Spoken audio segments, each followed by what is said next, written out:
Welcome to This Prepared Life. I'm Allison, and today we are going to talk about packaging for your freeze-dried food.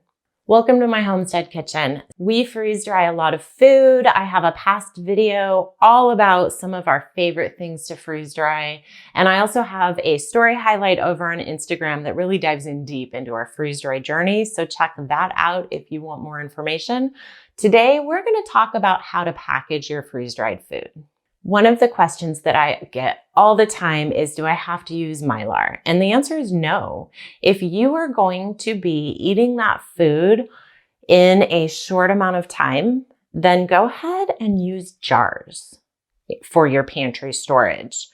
The thing that you need to note about freeze-dried food is that it absorbs moisture from the air very quickly. So you don't ever want to store freeze-dried food in a container that's not airtight or in something plastic, because plastic is porous and air and moisture can come through the plastic. So Ziploc bags, vacuum seal bags, containers like that are really not great for freeze-dried food storage.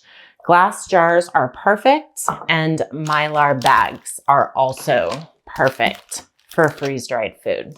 When I am freeze drying something, whatever it is, in this case, this is a jar of shredded potato, I am asking myself, is this going into my third layer of food storage, my long-term layer, or is this a food that we are going to be eating within the next year? And if it's a food we are going to be eating within the next year, then I go ahead and package it into jars just so I don't waste my Mylar bags. These are reusable, but glass jars are just much more convenient in this case.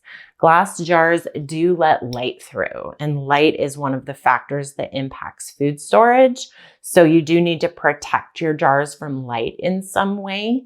And I have had different foods lose their color faster depending on like what they are. I had one of those frozen vegetable mixes that's like carrots and peas and green beans and corn, things like that, in a very short amount of time lose all its color from being in a glass jar. Whereas other foods tend to, like this is asparagus, tend to not be impacted by that as much.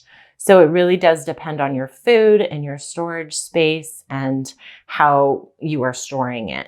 So when I use a glass jar, I do use an oxygen absorber. And really neat thing to note, when you put an oxygen absorber into a jar, it will actually suck that lid down for you. So you don't need to vacuum seal this jar. It's not going to hurt anything if you do, but for me, it's just an extra step that I don't need more work. I'm busy enough. I don't need to also vacuum seal a jar to seal the lid when the oxygen absorber will do that job for me. I do know some people, I have seen that they don't even use an oxygen absorber for short-term storage. And I do, just because I never quite know exactly how long that jar is going to sit on my shelf. Jars and oxygen absorbers are a great way to store freeze-dried food in your short-term pantry or your second layer, your grocery store pantry. Mylar bags are the best way to store freeze-dried food for long term. Mylar is actually a brand, kind of like we say Scotch tape when Scotch is a brand, not the product. So Mylar is a really thin, incredibly strong plastic, and then it is coated on the outside. That's what gives it its color. And Mylar is airtight. It is watertight unless it had a pinprick or something in it. And this is one of the best methods for long-term storage. So you do use an oxygen absorber with freeze-dried food for long-term storage. Over time, these foods are going to be protected from oxygen, from light, from moisture, and they're going to last a very long time. So these are the two packaging methods that I use for freeze-dried food.